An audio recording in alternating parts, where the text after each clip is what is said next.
esses nomes começam com uma letra. Qual é a letra do seu nome? Todos esses nomes começam com uma letra. Olá, crianças e famílias. Eu sou a professora Odete Jaqueline do CI Cecília Santiago Dias. Estou hoje aqui para mais uma vivência com o nome, o nosso nome.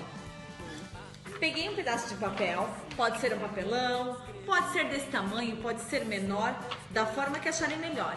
E escrevi o meu nome. Tá bem fraquinho porque eu escrevi a lápis. Olha só, podem ver? Eu escrevi aqui Jaqueline. E o que nós vamos fazer? Nós vamos trabalhar o nosso nome hoje com elementos da natureza.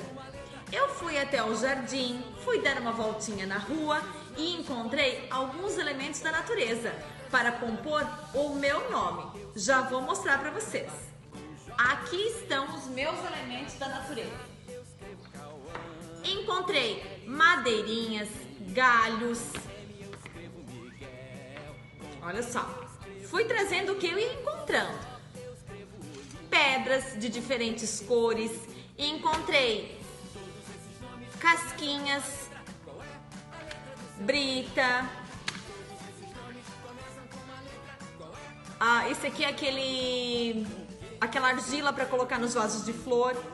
Juntei bastante coisas, florzinhas, e trouxe para agora poder construir a minha brincadeira. Vamos lá? Como nós vamos fazer? Aqui eu tenho todas as letras escritas de uma forma grande. Então eu vou pegar os elementos da natureza e vou colocando em cima de cada letra para poder formar o meu nome de uma forma diferente e divertida.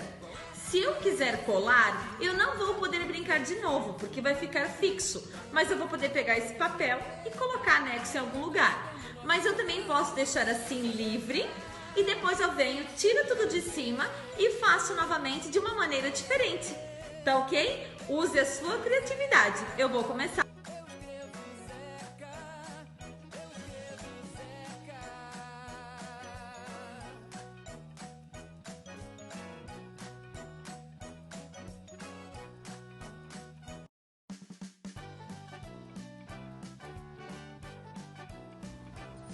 Vejam só, terminei a escrita do meu nome, Jaqueline.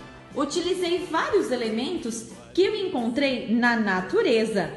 E ainda sobraram algumas coisinhas que eu posso tirar o que eu já fiz e fazer novamente.